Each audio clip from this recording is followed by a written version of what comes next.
All About Beer receives underwriting support from the Lakefront Brewery. They understand the importance of independent journalism in the beer space, and their support helps fund original work. Learn how you can affordably support journalists by visiting allaboutbeer.com/support.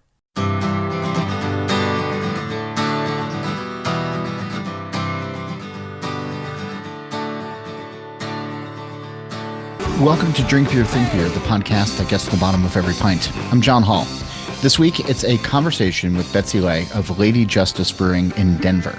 We talk about the evolution of ESB and some thoughts on Sierra Nevada winning gold in that category at the World Beer Cup earlier this year with Pale Ale. We also talk about brewing with intention, what it truly means to be a community hub, and how the Mile High City is changing and staying the same with its beer scene. First, if you like this show, and judging by all the folks who listen, you do, I hope you'll consider leaving a review on your podcast platform of choice. It helps other people find the show, and it's a nice little boost for us over here at the home office. Been talking about this on the show for a while, and you often hear Andy Crouch at the cold open of the shows. But the way we're able to keep bringing original content to the beer industry and curious beer drinkers is through your support. We've created an affordable underwriting program that is easy on your budget, helps you get visibility, and is an altruistic way to directly fund writers, photographers, and editors. Please visit allaboutbeer.com/support to learn more. When you're at the website, poke around a bit, read some of the recent articles, peruse the archives, which go all the way back to 1979, and tune into some of the other podcasts we have, like Brewer to Brewer and the All About Beer podcast. You can also follow us on social media at All About Beer and keep up with everything that we have going on. We'll get into the conversation in a moment, but first, here is a note from this episode's sponsors. We thank them for their support, and we hope you'll give them your business. Today's episode is brought to you by Stomp Stickers. Stomp is built for the business community, serving everyone from small independents to larger franchises. Whether you need low minimums for a limited batch or bulk pricing for your go-to products, they've got you covered. Join thousands of breweries that trust Stomp for their custom printing needs. Go to stompstickers.com and try them out and score 15% off of your first order with the code FIRSTRUN. Calling all hopheads. Dogfish Head's 60-minute IPA is a fantastically hoppy India Pale Ale that's beautifully balanced thanks to their unique continual hopping method.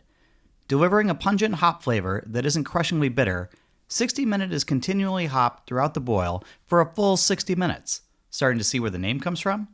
Check out dogfish.com to learn more and to find some 60 Minute near you.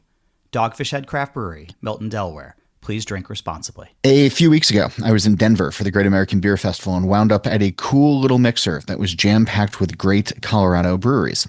At some point in the evening, I wound up at a table with Betsy Lay, the co-founder of Lady Justice Brewing, and we got to talking about ESB. She was none too pleased about Sierra Nevada winning in that category with its Pale Ale at the World Beer Cup earlier this year.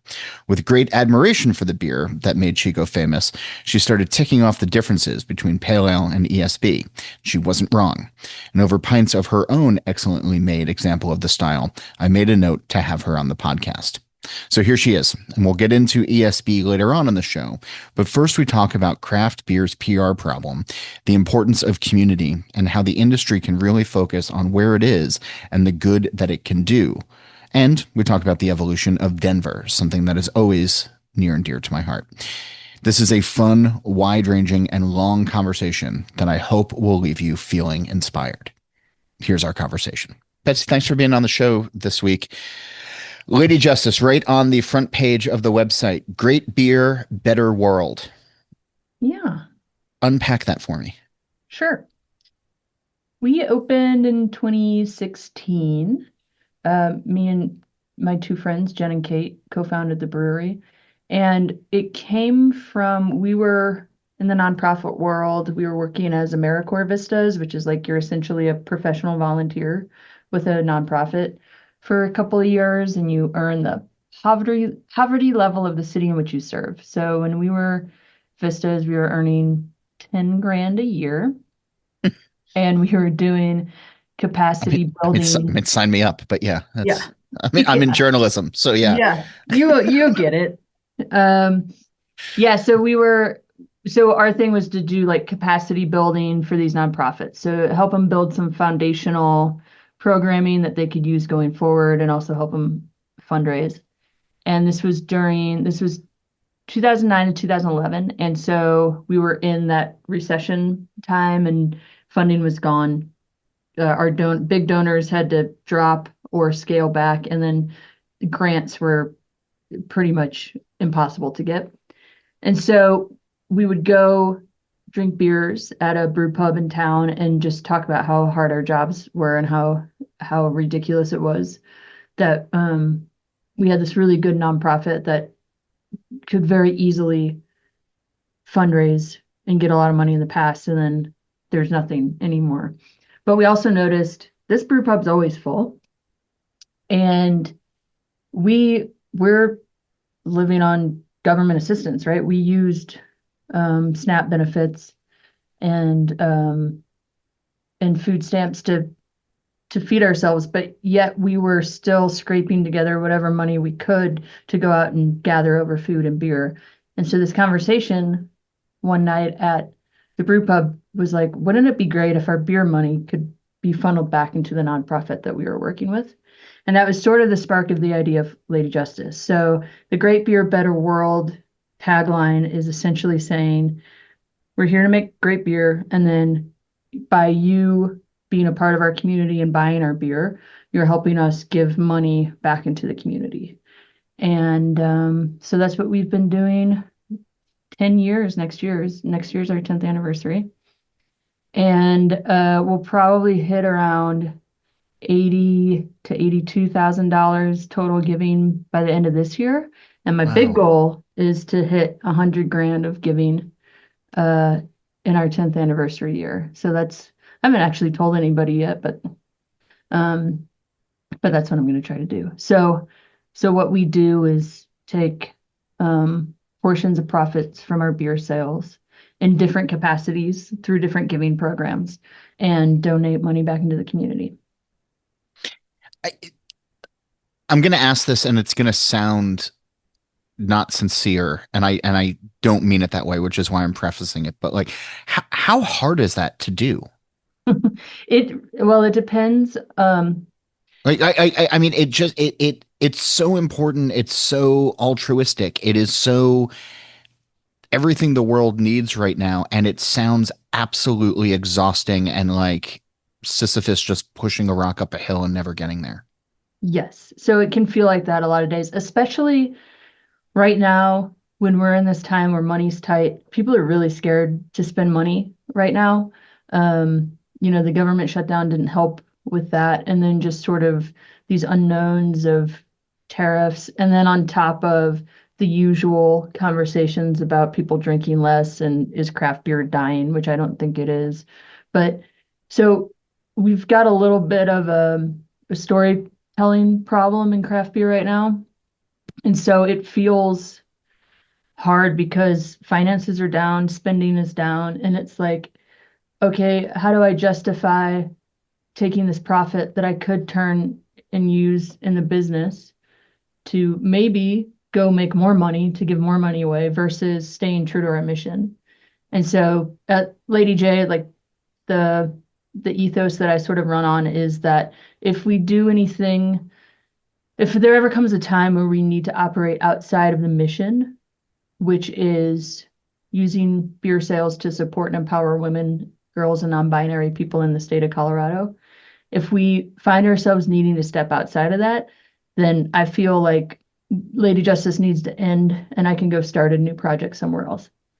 And so there are days when it's just like, man, I really could have used that, $1,000 we just wrote a check for. But then at the end of the year, this will be, I think, one of our top 2 giving years of all time. We'll hit about $20,000 total for the year, which is a ton of money to be sending out the door, especially in one of the tightest years we've ever had in craft beer. And if you are like a traditional, very sound-minded business person, you would look at me and be like, you're kind of crazy and you should stop this, right? But at the same time, like I just got an email So we do a pouring goodness program is what we called it, which is we have our Ski Jorts Pale Lager, and every month a different nonprofit gets to have $1 from every full pour of that beer, and then customers can also round up. So we funnel, when they're closing out, they can round up like 35 cents to go to this nonprofit. So it turns into somewhere between like $800 and $1,200 a month to nonprofits. So I'll pull up the email that I just got from our September nonprofit, October nonprofit called Safe House Denver, and we were able to give them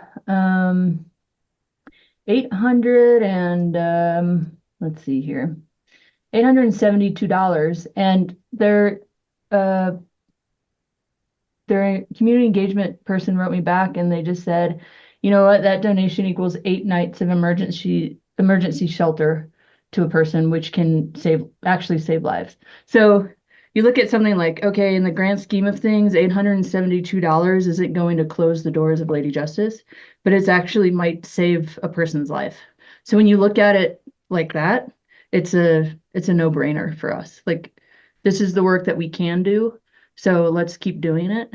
And if there ever becomes a time when it's just not possible to do this work anymore, I'll close the doors and be proud of what we've done and find something else to do. Thanks for doing that. I I've been I, sorry. It's so impactful and it's personal and on a small scale of just like I feel like all of the lessons we're taught as kids of just like be good to each other or Mhm. if you see somebody who needs help, give it to them, like the whole good Samaritan or like whatever Yeah. books you read growing like that's what that is. And I've over the last couple of weeks, especially with the recent government shutdown and seeing people rally for their Hmm. neighbors in Yeah. this totally self-inflicted wound that the government put upon people. Um, Seeing people step up in such a way when there Hmm. is hardship, when there is, it's, I just, I love, I hate having to hear it because Hmm. it shouldn't be happening in the first place, right? Yeah. Like this stuff should just be part of society all the time, There is just there helping is out. enough And money to solve all of this. yes, Yeah. but the people who are stepping up, it's sorry, it hits me in the same way of Uh-huh. like those videos when like a soldier comes home and the dog gets all excited or the kid gets all Oh, excited or I something like that. will Like I hear weep stories like every what you just time. told and I'm getting like the Yeah. same reaction to it. So Oh, I yeah. you threw me off my game for a minute, but Yeah. um No, thank you and for it's yeah. yeah, and I think this is part of it too. Like from day one, I remember I can go back and pull up. We used to have a very small grant program that had an application process, and we had grants for nonprofits, but then we had grants that girls ages 11 to 17 could apply for. And what that did was like it sort of taught these girls how to advocate for themselves and how to ask for something that they needed and how to connect it. Tell me how you are connecting to your community so that I can help you do that. And I still remember one of the very first grants we gave out was an entire girls basketball summer camp team applied for these grants, and they just wanted to go to basketball camp for like 2 weeks in the summer, and they needed help paying for it. And so we awarded this grant to this girl who it was just like, tell us why is camp important to you and what is this teaching you? And I cry every time I read this grant application because it was basically just like, I I want to be able to show, I'm going to cry now. I want to be able to show my younger siblings and nieces that being a leader is important. And I was just like, oh my God, right? So like just being able to get, find a way for the community. And this is why I will always talk about how craft beer is not dead and craft beer is not dying. Craft beer encompasses the power of community in a way that is so easy to wrap your head around and get involved in ways that other industries might not be able to have such broad entry points to. So like simply by coming into the Lady Justice tap room and ordering a beer, you are contributing to helping, a girl in Denver learn how to stand up for herself, believe in herself, and learn how to teach her younger generations how to do the same thing. And long term, like zoom out, if we get to do this over and over and over again with people, you can change the community. And you can look around and be like, the things are hard and they are tough. But also, when we do these things, like we just step up, people need food, people need money.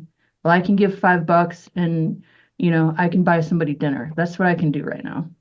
So I can do that, and you can do that, and they can do that, and this person can do that, right? So it's, these little micro economies that can come together and make huge changes, which I think is what we're learning right now in our like socio-political atmosphere, that really to overcome some of the big scary things that are at our doorsteps every day, we have to be able to zoom out and breathe and just say, at the end of the day, if my neighbor, who, if I'm talking like actually physically my neighbor right next door, I don't really like her that much, but if she needed something, if she came That on my sounds like my door, neighbor. Yeah. right? I mean, I'm not talking about Joan and I'm not talking about Megan and Carson. They're great. But the one on the, the north Yeah. side of my house, if she came to me and she's like, Betsy, I don't think I can afford to eat dinner tonight.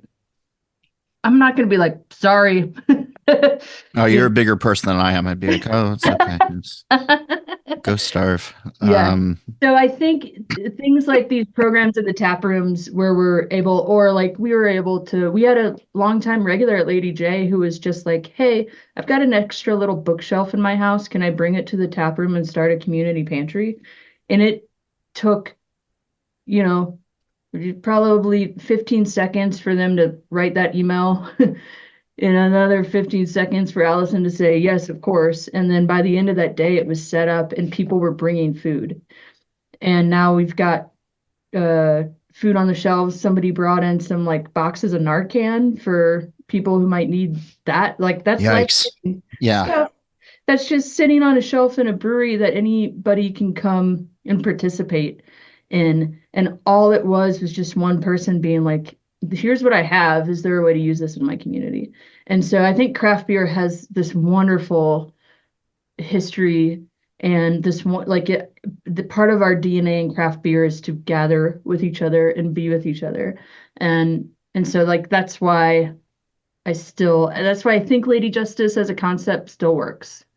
And I'm hopeful it'll keep working. But uh maybe one day it won't.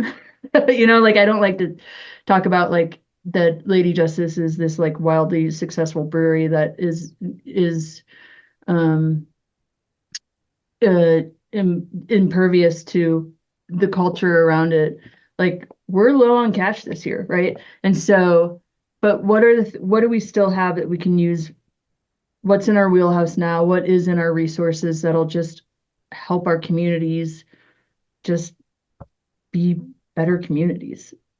Yeah, It, so that was a there's very long answer to your question. well, no, but there's something interesting about that where I'm of the mindset, and I agree with you that, this is not the end of craft beer. And I think what's happening in the industry right now where places are closing, some were going to happen naturally. Some probably shouldn't have opened in the first place. Mhm. And some have situations that are just sort of out of their hands, and Yeah. it's a tough one. I'm not diminishing anybody's the heartbreak that comes with closures, but there was that spate of breweries that opened up, and a lot of them are hitting that 10-year mark, that 9-year mark, like where you are right now. And Mhm. it was, those go-go days where it was Citra Mosaic anything, and the lines are going to be around the corner, and, you Mhm. know, craft beer is unstoppable and everything else like that. And one of the things that I've been when I have a conversation with you or I hear of other breweries that are mission focused, right? It's not just make make beer, sell beer, make money kind of thing. Mhm. It is there that's obviously part of it because that fuels it, but that there is a mission or a goal or an ethos or something behind it of why people are doing this, beyond just sell beer, make money. And there's something, again, I'll use sort of the word altruistic about it, but that's where beer can win these days, where Mhm. craft beer can win these days versus, it's in your tap rooms, it's in your communities, and it's having a mission, a focus. And it doesn't always have to be, charitable. It doesn't always have to be, for the greater good, but there should be some reason behind people doing what they're doing. And to that point, I think that sort of feeds into you saying that beer has a story, or craft beer has a storytelling problem. Mhm. Is that, I mean, I yeah. I kind of think that's what's happening right now because I don't see a lot of news articles being like craft beer is doing awesome. Right? Like there's just a lot of articles about people are drinking less and craft breweries are closing. And then I look around and I'm like, where's the PR team, you know, telling the different side of the story, which is there are community tap rooms. I talked about this. Allison and I gave the keynote at the Virginia Brewers Conference last month. Oh, And this fun. is exactly what we talked about, where it was like, you get to be somebody's favorite place to go. And that is amazing. And you don't have to have like a philanthropic mission to do that. But being in your community and being a part of your community and welcoming people where they're at when they walk in the door, on one hand, it like might sound strange or silly that it's beer that would connect people to that. But on the other hand, I think it's in our DNA. Like it is within our human bones and ancestry. We have gathered over food and drink for our entire existence. And so I like to talk about how beer is a liquid form of breaking bread with people. Oh, And yeah. are there are places, public houses, right, that we get to go to where we can engage with our friends and family and strangers. I think there's like I think there could be a whole research project on the loneliness epidemic with men and how it could be solved by dudes sitting on bar stools together. Like I watch the way men interact with each other at the bar at Lady Justice, and it is a place I think for like men to connect with each other where they might not be able to find that other places, right? Like just simply having a space that you can walk into, make a connection with your bartender, and just like be in a space that wants you there is honestly very powerful. It's huge, and I know that that's getting a lot of media attention right now, and there's books and podcasts and things like that. But I'm seeing it more and more, and it's Yeah. especially with folks that are younger than me, but even in my age bracket as well.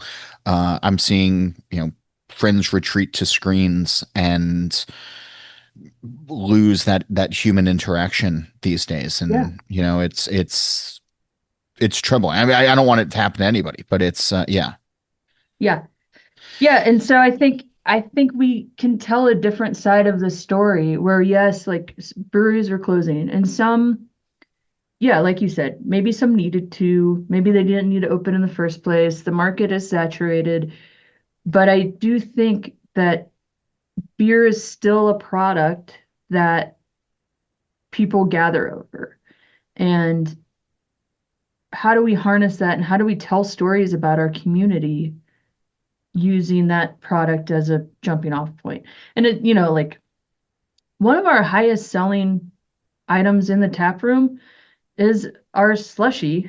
We call it trouble juice, and the base of it is our seltzer, right? And so like it's not it's not exactly craft beer that's doing this all the time, like people see a slushy, a light pink slushy in a cup, and the joy that fills their hearts and the way that they get so excited when we hand it to them, it makes them so happy. So it's not necessarily like, an IPA that's doing this work, but it's the idea that we're producing products that are good, that people want to drink, and that we as humans are naturally attracted to.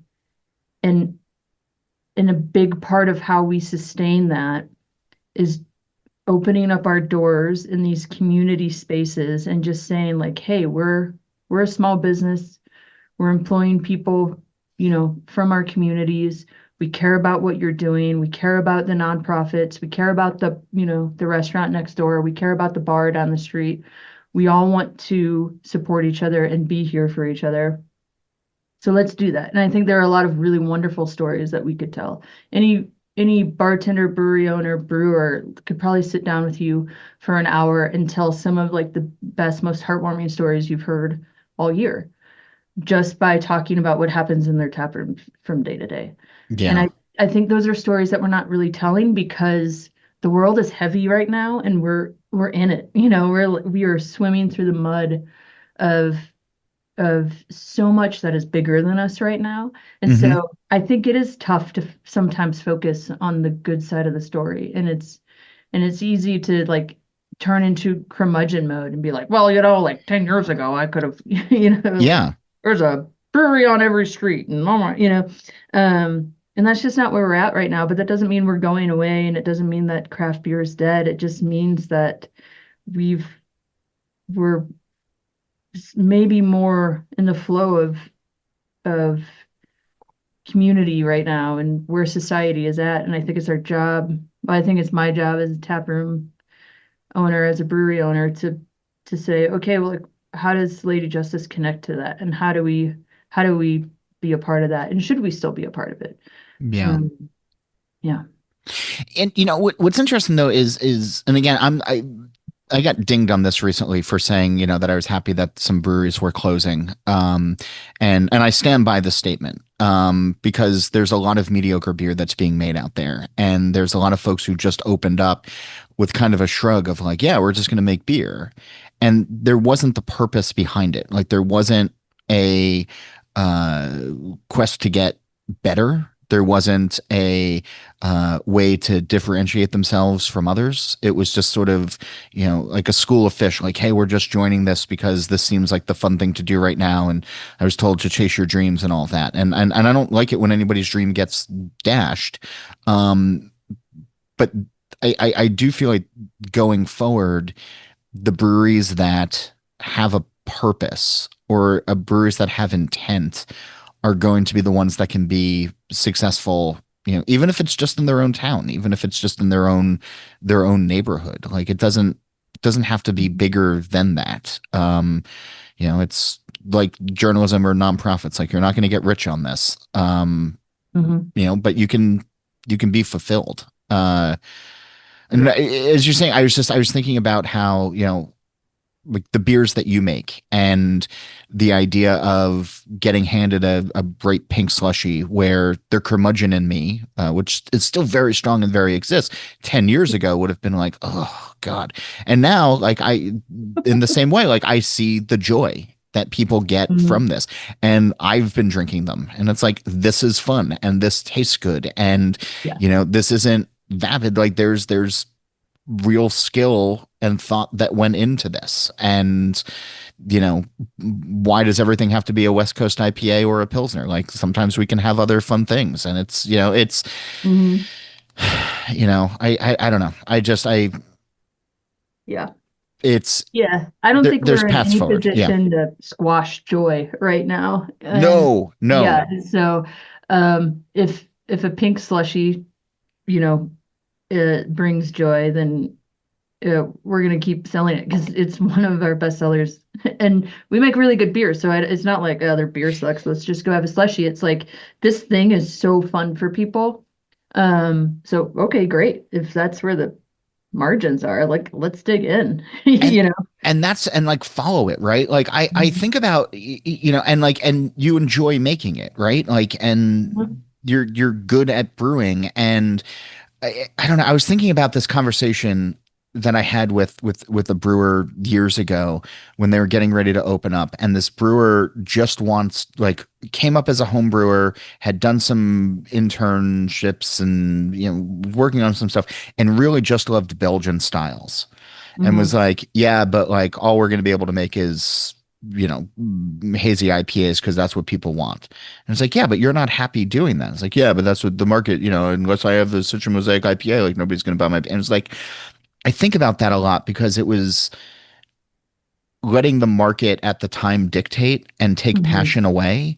And there's no reason that that brewery couldn't have become, I don't know the status of it anymore, but like, there's no reason that that brewery couldn't have become a small Belgian inspired tap room Mhm. wherever they're located, you know, just churning out like a fun table beer. And, you know, like Uh-huh. people love Blue Moon. Like you can give them, you know, like a Belgian wit. Like you can find, you know, like there's things you Yeah. can do. Um, but instead it's like, oh, we're just going to do what everybody else does. And I don't know. Um, Yeah. One of I, the best yeah, pieces of advice that we got when we were very opening, like very early on, was from the owner of Magic Hat Brewing. Alan Newman. Yeah, and he told Kate, my co-founder, make a beer that people want to drink more than one of. And that was a really interesting piece of advice. One, like business wise, yeah, you want people to be able to sit at the bar for a while and have a few and still get home safe, right? But it also allowed us, that sort of gave us permission to explore like what do we like to drink more than one of, and because the Lady J was this niche, um, one of the very own solely woman-owned breweries out there when we opened in 2016. We were getting invited to a lot of like women-focused events, and we were finding that women were like, "I don't like beer." And I was like, "Well, do you not like beer, or are you just told that you don't like beer?" Right? And we would spend a lot of time, especially with like women over the age of 50 who had spent, their entire adulthoods being told that they like white wine, Yeah. really spending time with them and being like, what is it that you like? And we would find that they actually really like super complex IPAs, or they do actually like Belgians, and they like, and they like tasting and pulling out the flavors of like, the roast in a porter. And so it became this conversation of just how do we how do we brew beer that is approachable to people who maybe are coming to Lady J for reasons other than beer, and are curious about stepping into the beer world, but then also like, yes, it keeps us passionate about what we're doing. And I will say, I don't uh I'm not the main brewer at Lady J anymore. Meg is, and I think if I told Meg that they could stop brewing the base seltzer for our slushies, they'd be really happy. Um but they do still understand that it's a product that people just love. They just love it. And so, you know, yeah, I think I do I do think there are some folks who are afraid of diversifying the menu, rightfully so, because it only takes a couple of slow weekends to just absolutely crush a brewery right now. Hmm. So I get the fear that if we don't push the most popular top selling items, we might close. That's a real fear for brewery owners. So I do understand that, but I also do understand too that if we don't get to keep having fun with this and being passionate about it, there's no reason to do it. And we'll all just be, mad, grumpy former brewery owners. So I don't know. What's the state of beer in Denver these days? We're not dissimilar to what we're seeing nationally. I talked to a lot of brewery owners whose numbers are down, and we have some like really wonderful breweries that are closing and have closed over the past year or two. We have Wilding now buying up the more successful regional breweries. I saw that Upslope got snapped up this week. Upslope got snapped up this week, and I don't think they're done yet. Like I think we'll see some other bigger brands get acquired out of this. And so you have we have the problem that a lot of breweries in Denver's in its sort of 10-year bubble right now, right? Like we talked about earlier, where a lot of people are coming up on lease negotiations Sure. and they're looking at the market today and they're saying, do I really have it in me to do this for another 5 years, 10 years? Maybe if you have a friendly relationship with your landlord, maybe we can do just a 1 year, but like I see a lot of brewery owners just being like, God, this is hard. So we see that that's happening too, and some of them are lucky enough to be able to sell the wilding and hopefully have a paycheck at the end of it. That's what I hope for these folks who are selling. But then there also is this question of what happens when these sort of like legacy, long-standing breweries all get, put under the same umbrella ownership. Will that affect what brands are out there? It'll, time will tell what it does to the quality of the brand. Will it get better? Will it get worse? Will it stay the same? So I think there's some interesting things to pay attention to as we watch Wilding sort of do something that hasn't been done in Denver yet, which is sort of almost not quite a conglomerate, but they're buying a lot of brands right now. Yeah. We haven't seen that before. I I should have prefaced it when I was asking about how things are in Denver, and I thanks for that. But post GABF, like Hmm. what was GABF week like for you all compared with how it's been in years past? What's interesting is like I GABF is still an important event, and I'm glad that it happens. But it's funny the way I engage with it is so much different than the way I engaged with it a decade ago. Um, I think being a brewery in Denver, we don't have to travel for it. Everything comes to us, but also there's less incentive to be in the festival, because we're available, just a couple miles away, you can go into all sorts of tap rooms in Denver that aren't participating in the festival.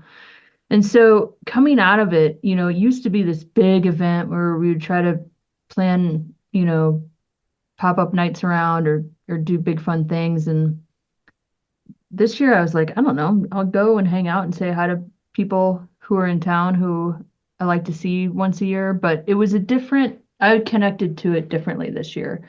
And then you have JBF and then you go right into this like government shutdown tariff season. And it was just like, man, the energy is low. And at least on the behind the scenes side, people seem tired.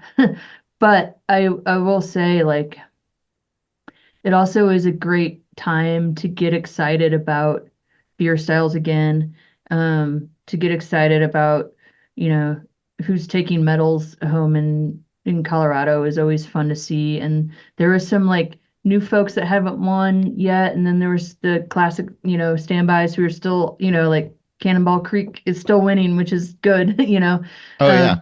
and so it is fun to see like the participation in that is really great to just, you know, have a few hours with colleagues to just like celebrate what we are doing.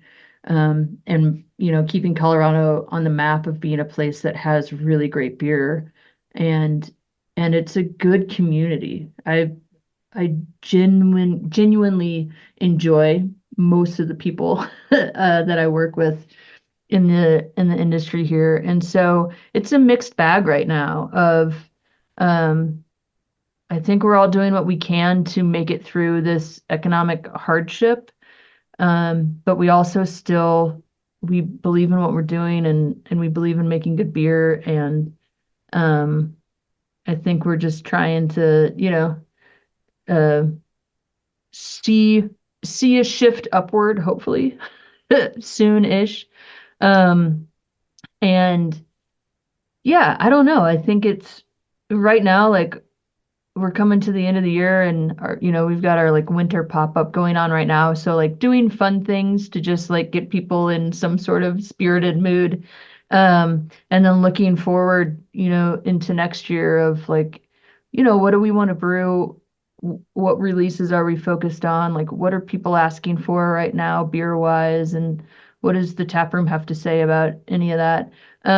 So it's also a good time of year to just like, it's a reflection time, but it's also well, what do we have to do to stay open and move forward?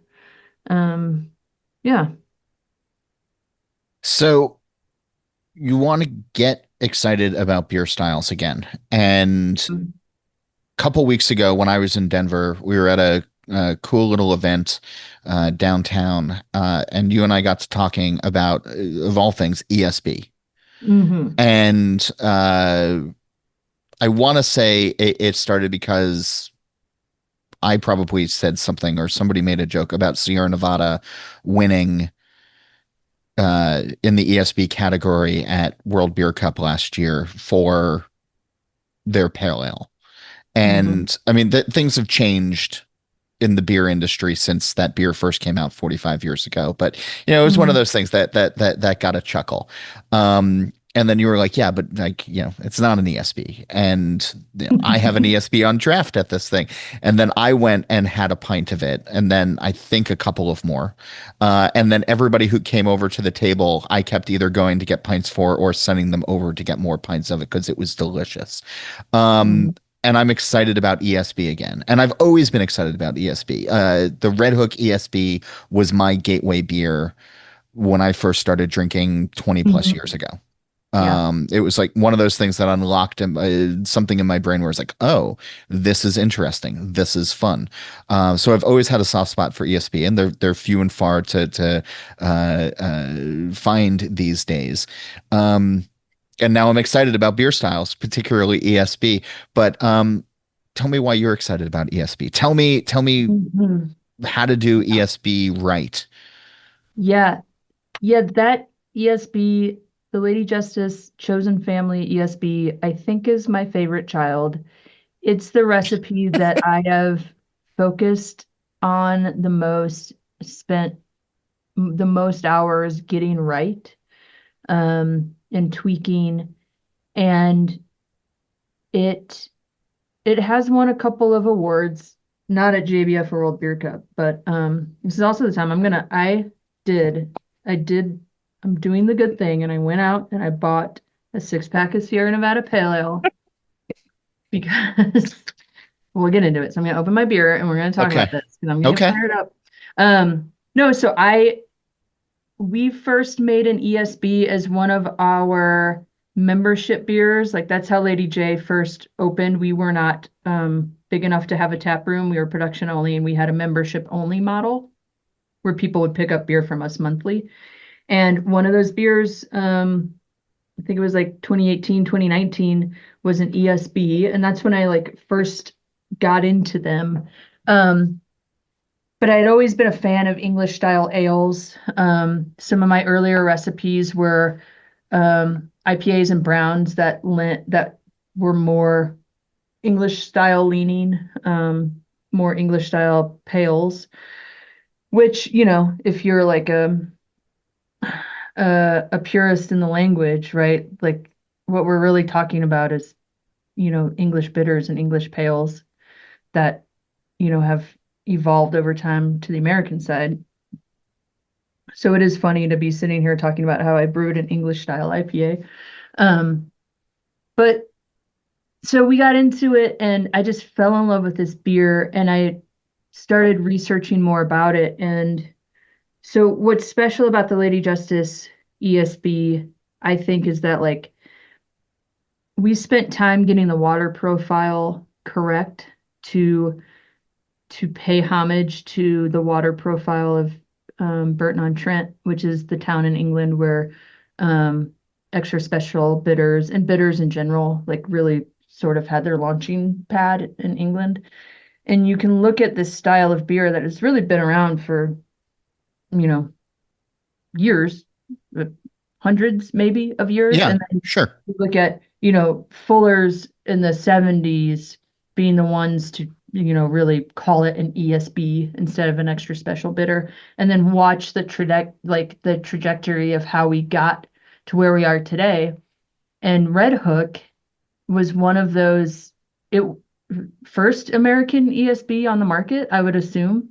Um, and Probably. yeah, and so yeah, Red Hook became this gateway for a lot of people. I mean, I remember Red Hook. I didn't know I was drinking an ESB when I was drinking Red Hook, but like Red Hook was one of the larger distributed beers in the country when I first got into craft beer, you know, early mid 2000s, right? Yeah. And so that and then like Sierra Nevada Pale Ale, it was like and you know, I got into craft beer in Denver, so New Belgium, like Fat Tire was my gateway.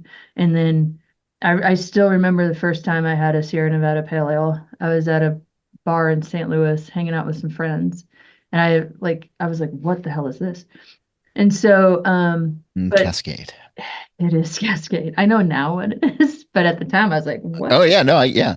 And you know, and there's the like bridge point too, like you can point to Cascade like as being sort of this bridge hop maybe between English and American style ales. But anyway, so like the Chosen Family ESB, I think the reason it's so special is that I nerded out so hard over that water profile because I wanted it couldn't just be an English bitter. Like it couldn't be an American. I didn't want it to be a U.S. pale ale that used, you know, maybe some English hops in it. Like I really wanted it. I wanted to get as close as I could get to having a Fuller's ESB in London, right? And and so I I did research on like what is the actual water profile of Burton-on-Trent and what are they doing to because guess what? It's disgusting. And you don't actually I would never actually brew a beer with the amount of like sulfur in that water. But so like just so then you get into this world of like terroir and like what does it mean to brew a beer that tries its best to pay homage to the place that it came from.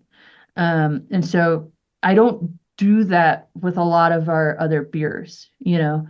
Um, I think terroir is great and amazing, and there are certain beers that we use local hops in and local malts, and we try our best to, you know, um, to let our beer be from where it's from. But this idea that like, hey, I want you to drink an English, an American's version of an English beer, and I want you to at least understand a little bit about where it came from.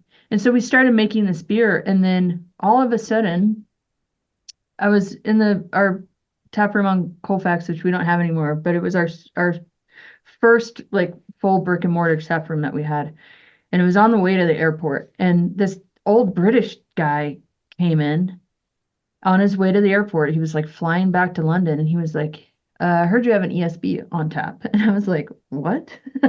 Yes. And he's like, I want it. So he drank it and he was like, this almost makes me want to cry. It tastes so close to home. And then I was like, well, Oh. then I've arrived. It has happened. I have peaked. The old British man loves my ESB. There's like nowhere else to go from here. Um, and so it started happening where like British dudes were coming into Lady Justice specifically to drink the ESB. And I was like, what is going on here? Because Lady J had always been known for its mission and its philanthropic side and what we do for the community. And something that really kind of drove me crazy is that that seemed to overshadow the beer. And so when I would do, press interviews, people always wanted to know, like, what's it like to be a woman in craft beer and all that shit. And I was like, can we just talk about like my day job, which is like brewing beer? And so it became this entry point into like, honestly, like people taking Lady J seriously in terms of high quality beer style and like starting to understand that we really give a shit about what we put in our beer and the experience that people have so that, and I think this is because we do still to this day have a lot of people who come to Lady J who come because of the mission or because we're woman owned or queer owned or they heard about us on the news or they're there for like a nonprofit fundraising event and they don't necessarily know what they want beer wise. And so to be able to offer beers that are quote unquote, proper styles and at least really solid examples of what it is. To me, it's a beer education thing, and it's a way that we keep people involved in craft beer and interested in craft beer. You know, part of one of my favorite things, and this is a little off subject, but I'll come back around to it. Okay. We started putting glitter in our beers at beer festivals. And it was really amazing to watch people because you're at a beer festival, you're just like, beer, please, drink, beer, please, right? You're just like, a lot of those people are just there to like get as many fills as they possibly can. And they're like, that's good. And then they move on to the next tent, right? But like, people were putting glitter, we'd be like, you want to put glitter in this beer? And they're like, sure, I guess, it was new and different. And the way that people, again, this is like the slushies, the way that they would light up and they would hold the beer up to the sun and they would look at it and they would like drink it and talk to their friend next to them about it. They're like, there's glitter in this beer. And then all of a sudden, we had people like actually paying attention to the beer they were drinking at the beer festival.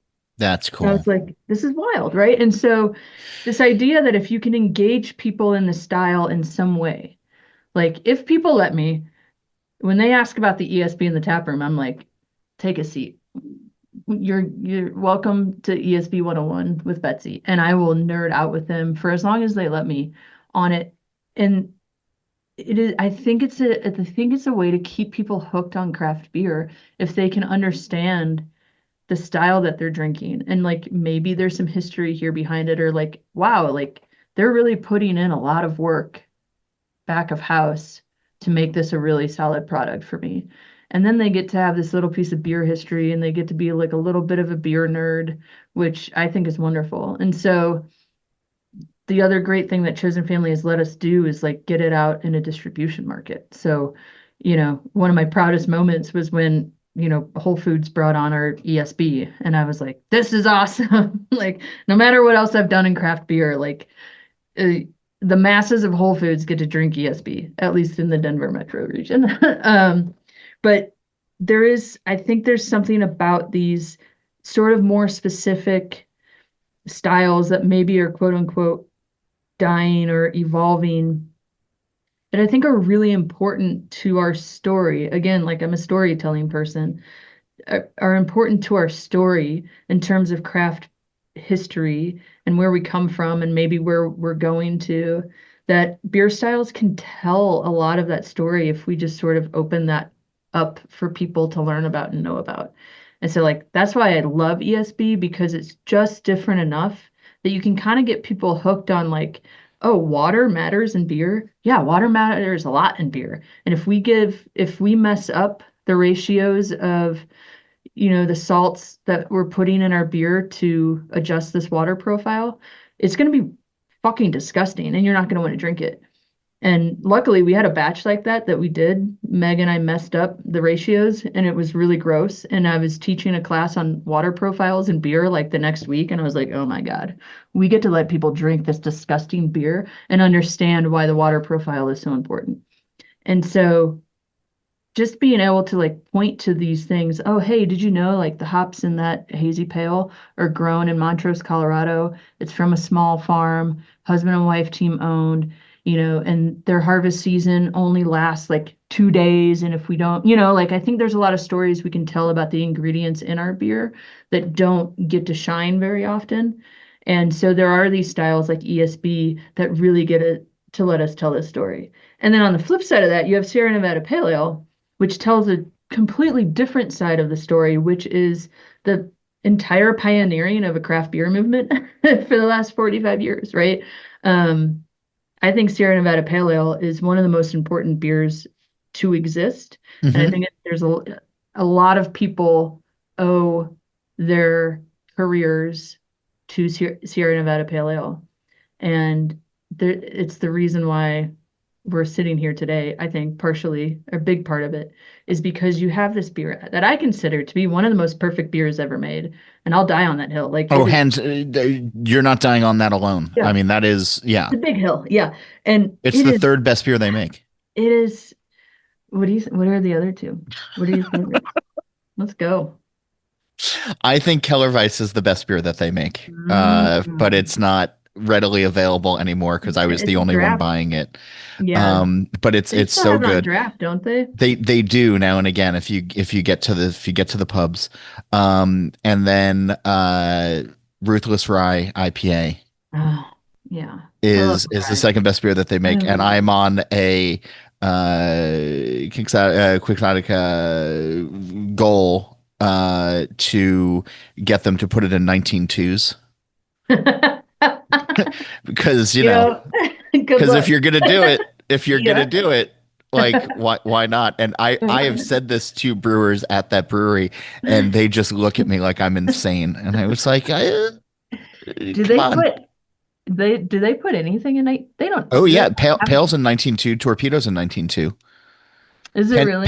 Penn Station in New York, before you get on a Jersey Transit Oh, train, has some decent options that are not Voodoo Ranger. And that I'll have yeah. to look for it in the 19.2 because you know what I love? We're Yeah. I don't even know if we're gonna get to the topic today, Don, but I'm on this journey with you. I love the cans because they can condition it. And there are Yeah. not a lot of breweries that are conditioning their cans, or at least they don't, that's not a marketing point. Right. Sure. And so, yeah, But they I bottle think very few condition. are. Yeah. Yeah. They bottle condition the bottles, which is Intentionally, I should great. say. Yeah. Yeah. Yes. But like every can of Sierra Nevada Pale Ale that I crack open has that like very specific sound. And it's I swear it's different than opening up a can of another beer. I don't know what it is. Maybe it's just I'm looking for, like I hear things that aren't there. But then like every pour has this like perfect head, but the head is different every time because it's conditioned. So it's like I don't know, and it stays carbonated the entire time that you drink it. I used to send a picture, a boomerang of like every Sierra Nevada Pale Ale I would crack open on my back porch. I would send it to David Nilsson. I don't know if you know David. I do. He's a beer writer, and I'd be like, "It's the perfect beer, David." And he's like, "Yes, I know, Betsy." uh, so Anyway, I got us way off topic. yeah, Yes. but I love Sierra Nevada Pale Ale, and I love ESBs, and the whole you you got me all fired up at that event because I don't think they're the same thing. And it won gold at World Beer Cup, Yep. which is the gold of all golds, right? Like, Sure.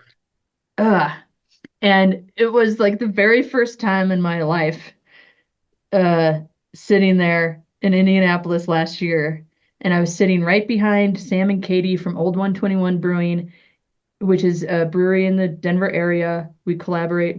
There's a collab in the tank right now with them. They won gold the year before for ESB.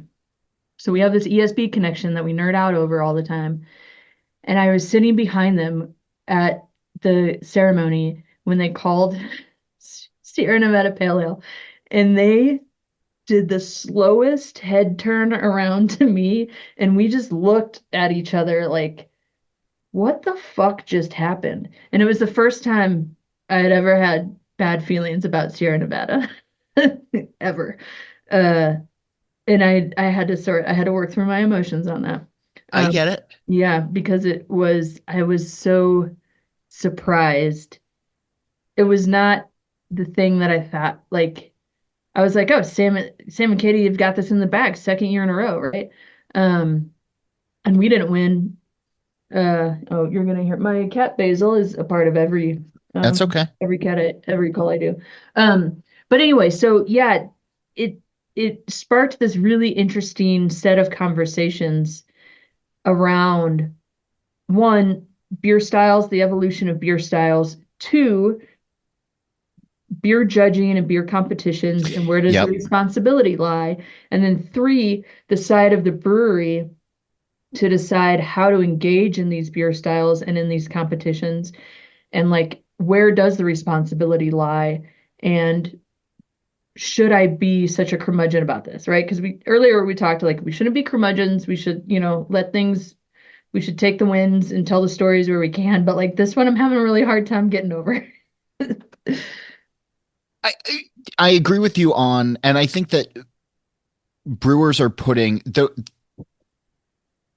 the guidelines for judging are sometimes so vague and sometimes so specific that brewers really do have to figure out like where things go. Yeah. And I- we've yeah. seen this in the past, like, like Maduro Brown Ale from Cigar City won in a category. It might have like won in like an English brown ale at some point. I forget. Like I wrote about this a couple of years ago, and I shouldn't have started the sentence without being able to back it up. But they entered into a category that was like a real head scratcher. Like they might have won for Mhm. porter when it like or Maduro brown ale, and I think it won for porter, something like that. Where Yeah. it's like, oh, Yeah. that's weird. Like so, but it fits those guidelines. And when you're a judge sitting at a table, and all you have is in front of you what, what the BA says the style should be. And drinking blind, Sierra Pale kind of checks that. Which is Yeah. weird, but there's also not enough ESBs out there, and Mhm. Fuller's is not around in the same way that it used to be, and Right. it's breweries like yours that are making them and making them really damn well, I might add. But how often are we getting like like I live in Jersey, like I can't get there all that way, Yeah, so you it's can't get it outside of so Colorado. so I think it is sort of a judge thing, as well, and that yeah, it's but when you get a great example, I think that the downside is like if when you get a great example like yours, and this is not a knock on Sierra, but like it's like, oh, I taste the difference. I see the difference. I understand what Yeah. this is and why this is supposed to be what this is. And you can appreciate both beers for what they are as beers, but having them in styles is problematic. Yeah. And then you have to ask the question like, okay, if Sierra Nevada Pale Ale won, why didn't Old 121 or why didn't Lady J medal if we're brewing really supreme examples of that style? And then I think my argument might be because Sierra Nevada Pale Ale. Like I think I'm sure there will be beer judges who will come at me. Don't find my email. Don't look me up. I don't want to hear from you. But I do. I actually do. I've talked to Yeah. beer judges about this. I'll But I'll I'll I'll I'll pass out your information freely. That's fine. I'll totally dox you to beer judges. yeah, That's that's fine. fine. It's fine. If you DM the Lady Justice social account, you'll get my wife. So she may or may not pass along this information. But I have to imagine that if you're sitting there judging blind in a category that I don't know if you've read the actual style guidelines for ESB, I did right? before we started, but yeah, Yeah, they are quite vague, and I'd be interested to see, that's looking back, how or if they have evolved because it is really general. And it is tough. Like I remember the big, like every time I enter it, I have to decide if I'm going to enter this under the American style or the English style. Because there's subcategories, and they're both they're the competitions together. It's under the same category, right? But you have to tell the judges if this is an American style or English style. Um, and so looking at the guidelines, you can say, well, yeah, Sierra Nevada Pale Ale does fit in there. It's at the very top of the ABV window. Yep. I disagree on color. I I think agree. Yeah. it's too, it falls too much in the like orange amber and not enough in the copper territory. But it is in, I assume the SRM, the malt color is in the correct guideline, but I don't know. And I don't know if the judges know that. Sure. Like, do the judges actually know SRM 10 versus SRM 15? I don't know. Like, do they Yeah. have that in front of them? I've never judged World Beer Cup, right? And so you have these, you you do have these style guidelines, but I have seen breweries win in other categories where they actually don't like, there's no ABV testing going on here, right? Like you could you could test a beer that's supposed to be within like 5 and 6% and it comes in at 7 and you might not know that when you're judging, right? Like Sure. um there's no test run on these and as part of the judging. So I have to think that if you have this style of ESB, which is lesser known, it's not as available in market anymore. Like I honestly don't remember the last time I saw a Red Hook. Oh Um, yeah. No, it's out. you Yeah, it's know, gone. Yeah. and so yeah, and Fuller's, if you're getting Fuller's, you're probably getting London Pride. You're not actually getting their true ESB, is my guess. Um, Probably. but I have to sit here and just be like, yeah, but like we use English ale yeast that is derived. We're not supposed to say this, I don't think, but I don't make the yeast, but I don't know, 99.9% sure that the strain of English ale yeast that I use came from Fuller's, right? Oh, Um, it should come from Chico. but it shouldn't. That's the thing. This is where you get me all fired up. An American pale ale should come I from know, I know, Chico I and know, an I know. American IPA. So like, and that's the question is, do we give a shit about that anymore? Because you'll have some people will be like, well, the yeast is the most important ingredient of beer and all of this stuff. And it's like, is it? Because a Chico just won in the English category. And I would argue Chico's is the most American strain of, right? But then where did Chico come from? I have a Yeah. slide of this somewhere. I have a wonderful friend who does yeast management at a huge brewery here in town, and they have a slide that is the family tree of every strain of yeast we have in the United States. Okay. And a lot of it comes from Chico. Yeah. Yeah. But I don't know where Ken Grossman got his first strand of yeast. I have no idea. Okay. It's probably uh, Y yeast or White Labs, but like I don't know. Like where did we start Well, I in? think they came later, but yeah. Well, Yeah, we'll have him on the where did show. we start? We'll ask him. Yeah. Because we had to start somewhere. And so, but all of that is to say is like if you're sitting there blindly judging a beer that is close to Yeah. the category, which I will say this pale ale is close. Right. And I have to think that you're this is such a perfect beer. Like, how can you not send it on to the next stage? Like, Sure. how can you not send it along because carbonation level, hop level, the balance between malt and hops, it's all there. And I think there's an argument of why can't Sierra Nevada Pale Ale win? Oh, can you hear that? That's fine. It's the tap room phone also rings to my laptop. Um, but like what has happened to pale ales over the last 45 years that Sierra Nevada doesn't feel like they could win in that category? So what I want to know is why did they feel the need to enter into ESB? Um, because them marketing the win, they don't tell you that they won in the ESB category. They just told Sure you. they do. Do they really? It's on their website. Oh, it's on their website. Okay. Because I I don't mean, think it's on and there. it says for ESP that's on there. Oh, okay. Well, that's good. Because when they first announced it, like their social, I don't think said it, and I don't know if the packaging said it either. But so what I want to know is like what has happened to pale ales that the most exemplary, perfect example of a beer that is an American pale ale can't win in that category anymore? Yeah. And I think, there's a lot of arguments that are like good to have is that like, what is the evolution of the American pale ale to like get it to where it is today? And does Sierra Nevada fit in that category anymore?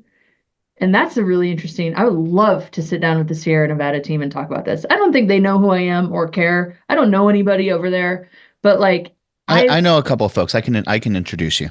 yeah, I would love, like a very easy beer vacation that I could take and just haven't yet is to go, Yeah. and go to Chico and check it out and just nerd out and like just be such a fangirl for like a weekend over there. But I have so many questions about, was the point to win and that you make a really, really like amazing beer that is winnable.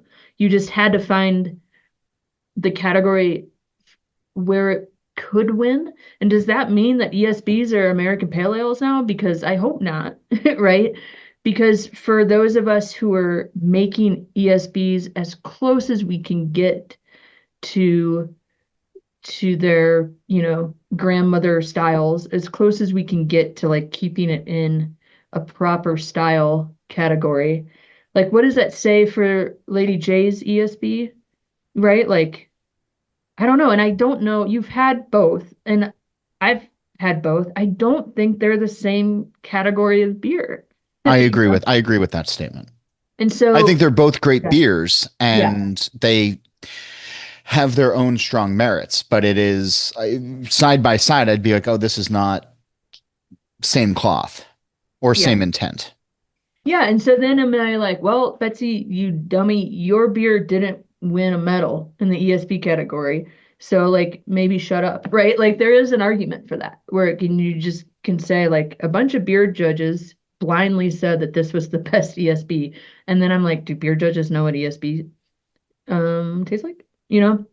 Like do we understand the styles of some of these are some of the categories that are judged? Have we evolved them to a place where we actually don't understand the origin style anymore? And should we care? And does that matter? And I don't have an answer for that. I just think it's an interesting conversation. Um, because I think without the conversation, we can sort of get into this dangerous spot of just like naming every newish variation of a style of anything like some sort of version of an IPA. Like I think we have a naming problem in craft beer too, where Also everything that. is just like blank, milkshake IPA and cold IPA and all this stuff. And it doesn't mean that those subcategories of IPA aren't important and there's not innovation being done. Yeah, so I think there's like bigger questions to ask of like, should we care about this? And who gets to be the decider of these things? And some people say, well, the Brewers Association, because they write the guidelines. So, like, does the BA have a bigger responsibility to maybe hold on to these like legacy styles Get you touching the third rail. Yeah. that let us like hold on to our like history and understanding of where styles come from? Did Sierra Nevada Pale Ale as being such a huge um like just such an ambassador to craft and such like a founder of craft, what they do matters, right? Like Yes. if I don't know if a brewery, a couple states over that I've never heard of before won this thing, I probably still wouldn't be talking about it today. But so what is the responsibility of Sierra Nevada as being who they are in the industry to guide this? Like, do they have a responsibility, or are they just trying to like get a medal to like rally up some excitement about Sierra Nevada Pale Ale, which I'm all for. Like, I will sing this beer from the rooftops at any chance that I get, right? And if they're needing the boost of a World Beer Cup win to help do that, I can maybe get into that argument. But like, do they have a responsibility also to make sure that these like legacy styles stay legacy? And then are the beer judges is it the job of the beer judge to really understand the history of those styles in such a way where they'd be able to take a blind sip of Sierra Nevada Pale Ale and be like, this is Sierra Nevada Pale Ale, and unfortunately, it's not an ESB, right? Like, So here's the thing that I will say about Sierra Pale and drinking it blind. So on the other podcast that I do, Steal This Beer, we have had Sierra Pale for the last yeah, we have had Sierra Pale for the last twice in the last like 3-4 months, and we have not been able to figure out um what it is while we're drinking blind. And interesting. you would Enough. think that like, oh, Sierra Pale, like immediately you'd know what that is. And the last time we had it, which was just a couple of weeks ago, somebody brought it on and I couldn't discern versus ale or lager. And I was like, there is nothing that I can grab onto with this particular beer that puts me in any one direction. What? Yes. Amazing. And that's So into very, this very now. weird. And we've had it before where it's like, oh, this is a really beautiful Helles. Like it's Sierra very Nevada weird. Pale Like, Ale? because we drink it blind out of black glasses on that show. And like, I mean, and it's embarrassing as hell when the reveal happens and it's like, it's Sierra Nevada Pale Ale. And it's like, wow, I could not identify one thing in this beer that put me towards whatever. But then when Oh I my God. drink the beer and I I have need it to in see front this. of me and I open the can, like it's bananas. But that said, I think that there is something to what you're saying where, I think that there is a judge's responsibility. And one of the problems that I have with beer judging these days is you often don't get your assignments until the day of. Hmm. And so I remember back in the day, it used to be, what are your preferences? And, I'd say like, I could probably do porters. I could probably do, whatever. And it's like, are there Hmm. styles that you don't like? And it's like, well, I'm not a fan of triples, and, Right. but if you put triples in front of me, like I will try to find the positive attributes in it. I can work past my own bias Hmm. in the beer, and then rely on hopefully other people at the table to sort of guide me. Um, but these days, like it's weird, right? Where styles have melded so much, and you have Northern English brown ale versus Southern English brown ale, and it's like there's maybe 6 people in the world who can probably differentiate between the two of those. So then it just becomes, what's nice about this beer? What do I like about this Hmm. beer? And Yeah. I would. I wasn't at the table. I still don't know who was at the table for that. Hmm. But I would hazard a guess that like this is a really nice beer to drink, Yeah. you And I know think that's, and yeah, and I they're mean, not yeah. wrong because it is a really nice beer to Yeah. drink, but somehow, yeah. Yeah, and it's interesting too because I have a friend who says that JBF and World Beer Cup especially, these competitions are essentially packaging competitions. If you can get your beer fresh with as little oxidation as possible by the time judging happens, you are leaps and bounds ahead of other people in the competition. And I And I think that's a big yeah, reason that Colorado breweries do really well. yeah, I mean, I think it's we're all packaging it the day that we drop it off. Like, we're lucky enough that we get to set our packaging schedule around our competition drop-offs. and and I can't speak for Sierra because I haven't asked them this question, but I know that there are some brewers that specifically brew for competition. Hmm. And so it's Yeah. a little bit extra dialed in. But I've also talked with the folks at Weinsteffen and they, throw their beer into competitions around the world, and they literally just go down to their packaging line Hmm. and grab something off the packaging line and send it in, and they win a lot. Yeah. And I think that Yeah. that's just, because Hmm. Weinsteffen, they're, they want to win, but they also, there's also something to be said for, okay, you brewed a special batch and it won.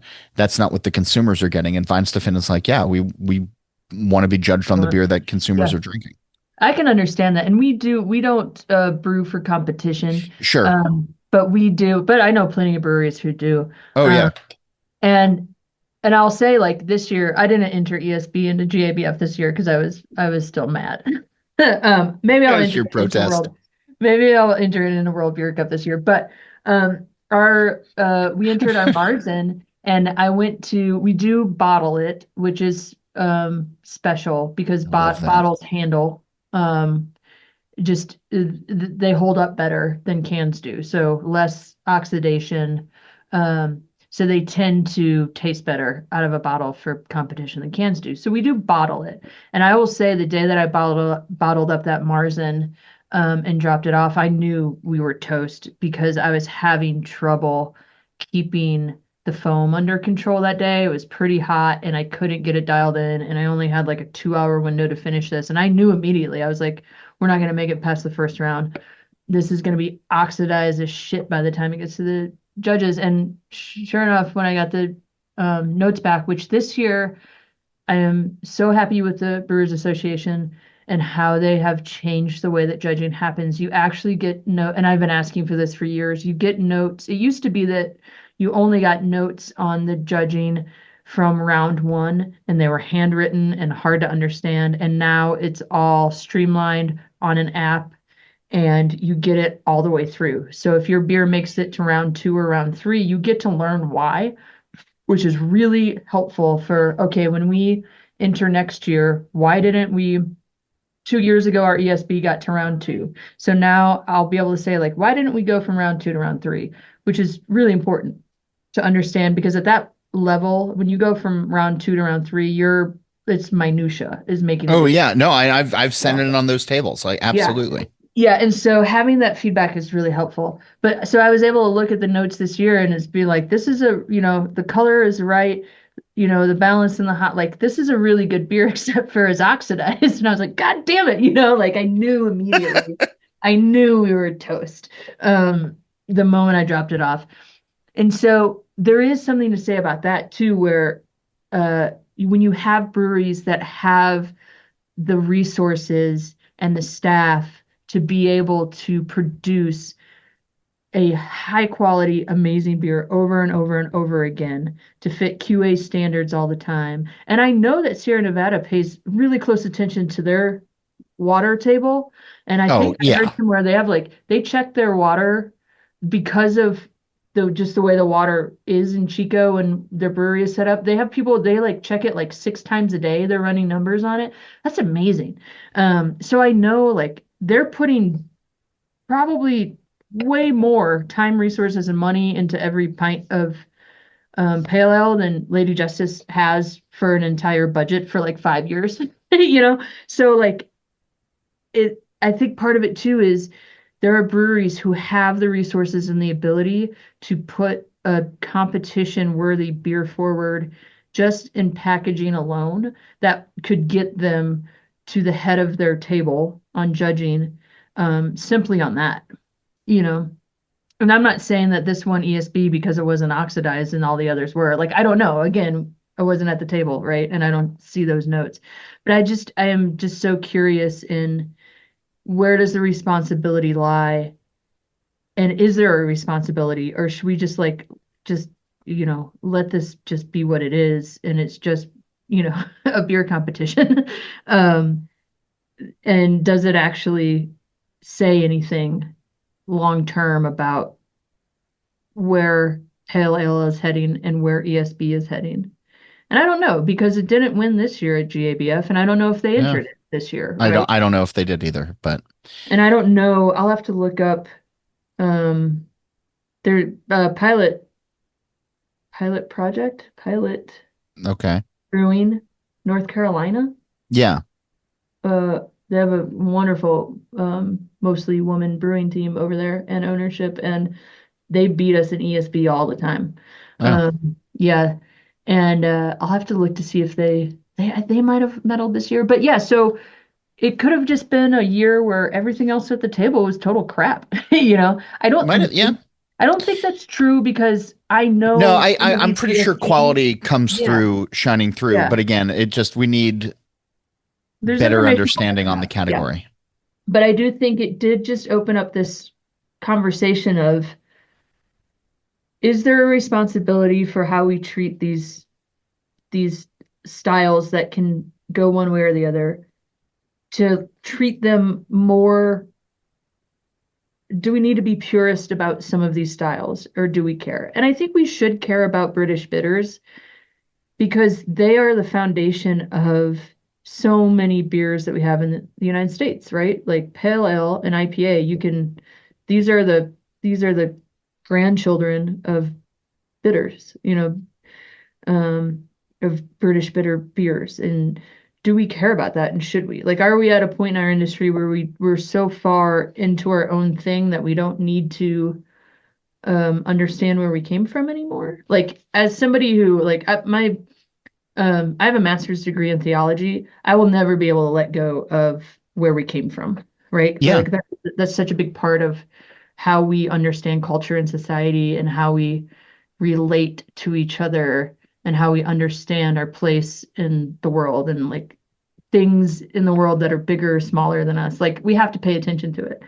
And a lot of times I wonder, like, do I care too much about this in the craft beer scene? Like, do we need to understand where we came from when it comes to American Pale Ale versus ESB? I don't know. I think most people probably wouldn't give a shit, but I don't, I give a shit still. And I'm not, the thing is, I don't know why. And and I don't, what I don't know is, what I can't figure out for myself is, should I care about what we're talking about right now? Like, should I care if Sierra Nevada Pale Ale can win gold at World Beer Cup in an ESB category, like big picture wise? Is it actually saying anything, or was it just this kind of like one time weird year where they won in a thing that didn't make sense to a lot of people? A lot of people I talked to were very confused by this. And a lot of people weren't. They're like, no, Betsy. Like I think Jeff Allworth, Beervana wrote a blog. I know, yeah. Yeah, he was like, yeah, duh. Like move on. Beer styles change. What do you want? And I have a lot of respect for Jeff, and I think he's very smart. Yeah, And he's all right. yeah, it is. I listen to him. He's okay. Yeah, he's okay. And He's so fine. yeah, and so like, do I need to be on the like Jeff side of things where it's like, man, styles change. Uh, but I don't know. I'm This I'm one feels different. I'm gonna find a way to continue this conversation so that you can talk to brewers about this, and we're Yes, gonna do it in a meaningful way. good. All I right. don't want So anybody to think that I love Sierra Nevada Pale Ale, and I think everybody they're knows you love wonderful. Sierra Nevada Pale Okay. Ale. It's hard not to love that beer. I know. All right. Before I let you go, uh, I've been asking folks the green door question on the show for a while now, which is the premise in the television show The Good Place. In the final season, they Mm. introduce a concept of the green door where the characters can walk through it and be wherever they want, doing whatever they want. So if we had a green door on our plane of existence and this conversation ended and you could walk through it and be in any pub or any brewery anywhere in the world, where would you want to go? Who would you want to be with? And what would you like to be drinking? Mm. For this conversation, I want to be in London at Fuller's drinking a proper pint of ESB. And I want whoever at Sierra Nevada made With the Ken decision. Grossman. Yeah. I would love to be with King Grossman, but I don't think he made this decision. Maybe he did. I would love to if I could do that with Ken Grossman, like I would, that's fine. I'm in the green door. I've already That's fine. Yeah. yeah. There's nothing else I need to do. I don't need to go back to Earth. This is my forever place. That would be amazing. Okay. I think that would be I think that'd be a wonderful way to spend, in the green door is like the afterlife of the afterlife, right? Like Kind of, but yeah, I mean, yeah, that's what I'm saying on yeah, our plane of existence. I'm not yeah. trying to put you in the Okay. grave. This is Yeah. I think, but I would stay there for a while. If that's what okay. I was doing, having a pint of ESB at Fuller's with Ken Grossman, I don't understand what else I would need to be doing with my life. Yeah, that's Yeah, just yeah, toss your yeah, phone in the river. Yeah, yeah, just to yeah, hold all my calls. yeah. I'm plotting a trip back to Denver to go drink your Good. ESB, and to do Yes. this in person. But Love this. thanks for doing this. Thanks for being on the show this month or this Thank week. you for This letting month. me yell at you about this last month to the point where you said we just do this on the podcast. Yeah. Oh, Um, good times. Thank you. yeah. Yeah. Good to talk to you. What classic beer do you think has evolved out of its original category? And who's making great ESB? And where can I find it? Let me know. As always, you can reach me anytime via email at John Holl, that's JOHNHOLL at allaboutbeer.com. Make sure you join the This Week in Rauk Beer group on Facebook or follow at TW Rauk Beer on Instagram. Upload your photos, join the conversation. You can support us by visiting allaboutbeer.com/support. And when you're at the website, check out the new content as well as the archives, which go all the way back to our founding in 1979. You can also find links to follow All About Beer on social media. Before we go, here's a note from this episode's sponsors. We thank them for their support. We hope you'll give them your business. Hey friends, this is Andy Crouch at All About Beer. Let's take a second to thank our friends at Human Robot in Philly for their support of All About Beer. As one of our newest underwriters, Human Robot shows that it loves great words and pictures about beer as much as 10-ounce milk tubes of Czech-style Mliko pours, something they invented. With their focus on classic styles and most importantly great lager beer, Human Robot has understandably made a great name for itself. Join me in celebrating their luscious lagers and fine ales. And also, join Human Robot and the more than 25 other sponsors as part of the All About Beer community. StompStickers.com is loaded with features to make ordering a breeze. They save all your artwork and order history, so restocking your bestsellers is just a click away. Oh, and did we mention free shipping on every order? Try Stomp Stickers today and snag 15% off of your first order with the code FIRSTRUN. Calling all hopheads. Dogfish Head 60-Minute IPA is a fantastically hoppy India Pale Ale that's beautifully balanced thanks to their unique continual hopping method. Delivering a pungent hop flavor that isn't crushingly bitter, 60 Minute is continually hopped throughout the boil for a full 60 minutes. Starting to see where the name comes from? Check out dogfish.com to learn more and to find some 60 Minute near you. Dogfish Head Craft Brewery, Milton, Delaware. Please drink responsibly. If you like smart audio content, a reminder that All About Beer has a separate podcast channel. Search All About Beer wherever you get your shows and subscribe. Never miss an episode. Steal This Beer has new episodes every Monday. The BYO Nano podcast comes out on the 15th of every month. And as for this show, Nate Schweber does the music, Jeff Quinn designed our logo, and I'm John Holl. New episodes release every Wednesday, and that's when I'll be back again to drink beer and to think beer.